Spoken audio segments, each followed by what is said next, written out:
Picture this. It's 5:30 p.m. on a Friday. You've just wrapped up a 45-hour work week. Physically, you're in your car or on the train, but mentally, you're completely fried. You get home, and the thought of cooking sounds as appealing as climbing Mount Everest.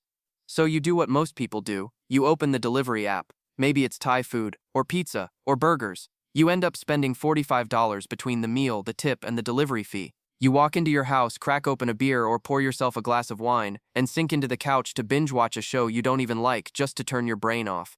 You tell yourself, I earned this, I worked hard all week. But what if I told you that you didn't just spend 45? What if I told you that the pizza, the gas you burned driving home, the nice shirt you wore to the office, and the stress that pushed you to order that food are all hidden taxes that are eating away at your salary? You think you're selling your time for $30 an hour, but after we break down the numbers, the math proves you might be working for less than $4 an hour. And I know this sounds crazy, but we need to talk about the hidden costs we all ignore. Let's start with the basics. Most people look at their salary and think, wow, I'm making $30 an hour or $60,000 a year. But here's where the math gets tricky. That $30 an hour is before taxes. The government takes its cut first, federal tax, state tax, and FICA, so that $30 an hour quickly drops to about $24 per hour. But we're not done yet. We haven't even considered the hidden costs that come with working a 9 to 5. And these costs are not just about what you're spending on food and coffee. These are the real costs that are invisible to most of us. First, let's talk about commuting. Whether you drive to work or take public transportation, the cost of getting to and from the office is huge.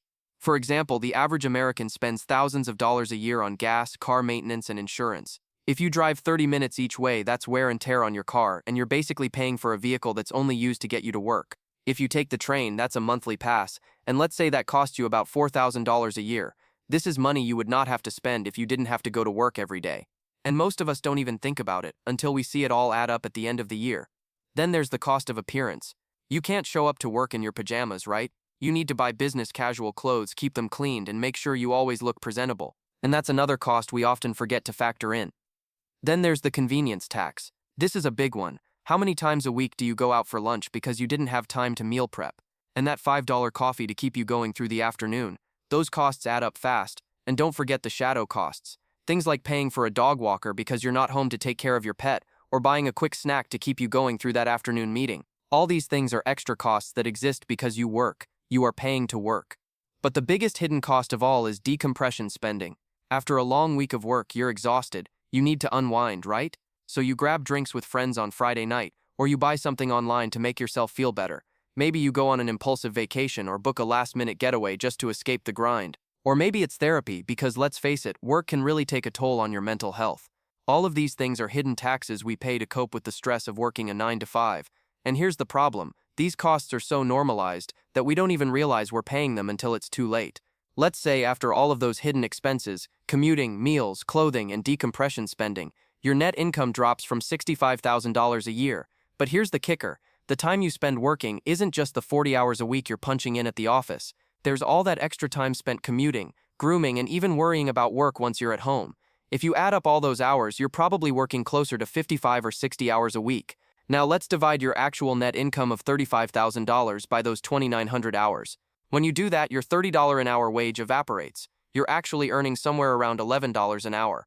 And in some high-stress, high-cost-of-living areas, you could even be making less than $4 an hour. That's the cold, hard truth. This is where the concept of golden handcuffs comes into play. Sometimes we take promotions or raises that look great on paper, but they come with exponentially higher costs. Let's say you get promoted to manager with a $10,000 raise. Sounds amazing, right? But suddenly, you're working longer hours. You're ordering takeout every night because you're too busy to cook.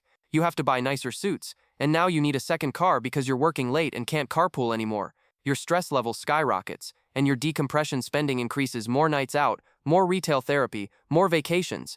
You might actually find that your real hourly wage decreases after that promotion. You're making more money, but you're keeping less of it, and working harder to get it. But there's a hidden opportunity cost here that's terrifying. Every dollar you spend on the convenience of working, whether it's a $5 coffee or ordering takeout instead of cooking, takes away from your future. Think about this. That $5 a day you spend on coffee, if you invested that $5 a day at 7% interest for 30 years, you'd have nearly $200,000 in retirement savings. You're not just drinking coffee, you're drinking your future. The system relies on you being too exhausted to do this math.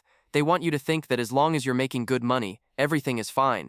They want you to buy that luxury apartment and finance that luxury car, all to keep you trapped in the cycle of needing the job to pay for the things you bought to tolerate the job.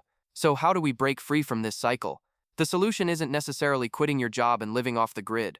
We all have bills to pay. The solution is to ruthlessly optimize your real hourly wage. This becomes the new measure of success, not income but efficiency. Can you negotiate working from home for a couple of days? If you save 2 hours of commuting and $10 in gas, you just gave yourself a massive raise without the company paying you a dime more.